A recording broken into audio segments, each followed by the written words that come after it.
Hello and welcome back to Fighting Talk. We're nearly there. Don't forget your waterproofs, guys. So in the studio tonight I've got the luxury of having Mark Beesley. So I've managed to get hold of him. We're lucky. Mark, how are you feeling? How do you feel about the teams and the format and everything? Tell me a bit more about how you're feeling. Well, I'm confident, Dave. I'm confident. I think that we've got a cracking team. I think that the other teams, they don't stand a chance, really, to be honest. I mean, it's fair game, to be honest. No, not that your handicap's up to about 25 now, Mark. Well, We've managed to sort that out, haven't we? We've got to keep pushing it, haven't we? Got to keep pushing it. 16.9 wasn't really realistic, that was it? Well, I don't know. You must be playing quite well to get to that score. But we've had a word with Kinter today. I've rang up Kinter today, and they've agreed to give you 25 shots. So I think they might be all right off that. So and with Miles 54, that'd be quite good. should be a fair old combination. I think so. So you're going to take all the prizes. You may as well take the prizes. Just leave them at all, Mark. So yeah. What are your thoughts on? I mean, obviously, what are your thoughts on our team? What are your thoughts on the other team? Well, thinking about it, so we've got, let's see how our team. We've got Mick, fantastic Mick, playing really well, hitting short games really good, hitting the drive really well, hitting the 3-wood. He's really on fire at the minute.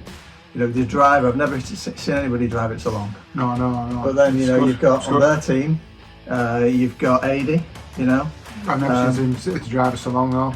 Well, I think the longest drive he's ever done, he's taken the caravans at North East himself. Really? I think so, yeah. He's always got that rescue club. I mean, the clue's in the name, isn't it, really? Rescue, he's going to need it a lot in them trees. Absolutely. Enjoying them trees is our here, ain't he? I'll get him some ladders, actually. So yeah, and obviously, we've got a bit of strength in depth. I think that's the great thing about our team. You've got yourself and Malcolm, the unknown quantity. Oh yeah. I'm hoping he's going to bring some game to the game. Well, yeah. I mean, you got Mal, you got Julian in Battle of the Bandit. Well, I think on our team, Mal, unknown quantity. He has been a good player in the past. He's out of practice. Whichever player turns up, I don't really know. Yeah. But I'm hoping it's good and he'll turn it on. But like I say, a bit of a bandit because we don't know what his handicap's going to be. But then Julian is the king of the bandits basically. He is, isn't he? Experience from Portugal in the past. And he won last time in Portugal. So he's under a bit of pressure there. I think is Julian to keep to keep hold of that, the winning formula, and he beat me last time. He beat you, so that'll be a tough one. I'm not buying the bad back and the dodgy knees. Well, it's all part of the act. I don't want to think it was a dating app people trying to apply for in this interview. Anyway, we'll move on from that one. So, which day are you looking forward to the most? Or I know you're going to say probably looking forward to all three, but is there anyone in particular you're looking forward to? Final day when all the pressure's on. I think final day will be really good when it's 1 against 1. Yeah. I think that'll be really, really, really top competition. That's not singles final day. They've changed the rules the other team. Have they? Decided they didn't want to play singles because they didn't want to be, Well, what can I say? They wanted to be in the team just in case they weren't playing so good. Whereas, so they won the vote really, unfortunately, Mark.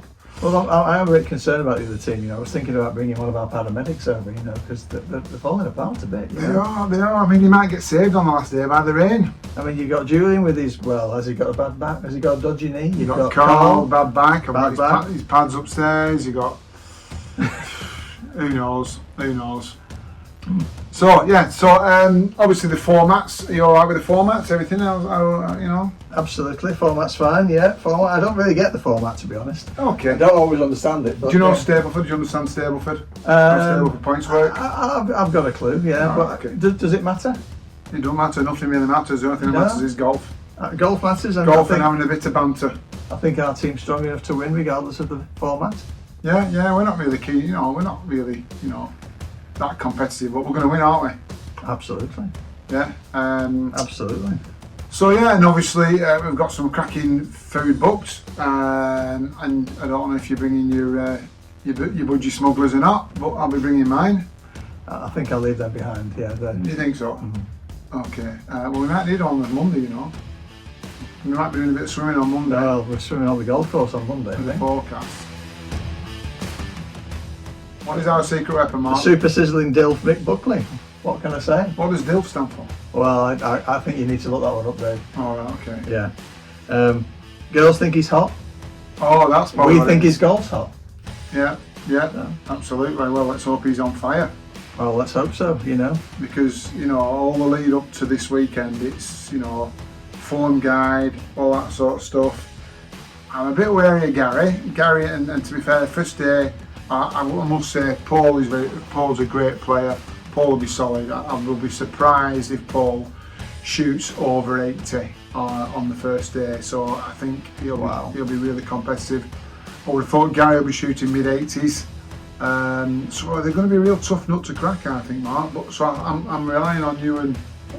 I suppose it was Gary though. Gary and you, it's battle of the captains, isn't it? Really? It is, and he knows how to up his game, does Gary as well. But I think you and Malcolm have got to really bring home the point on the first day. I think, and I think you can do it. We'll try, with our combined handicap of about 78. I think we'll be fine. Second day we've got a 4-man team where we all tee off. It's best two to score.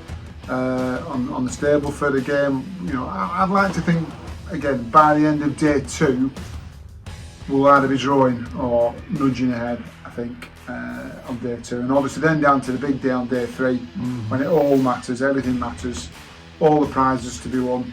Is there any of these any prizes? Do you want to make any predictions on what prizes you might win?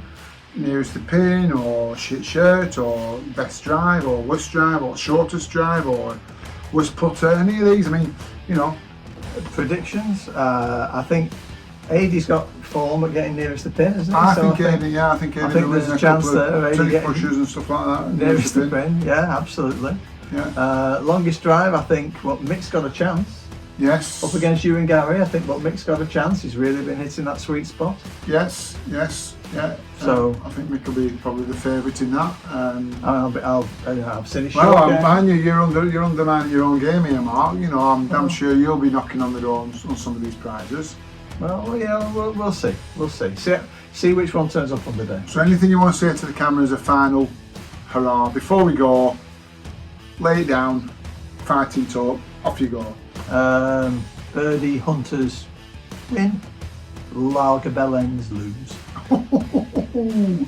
Goodbye to you, Lagerbellens, Lagerleggends, whichever one you call yourselves, 4 bellies. I don't know, but you're going home. Yes!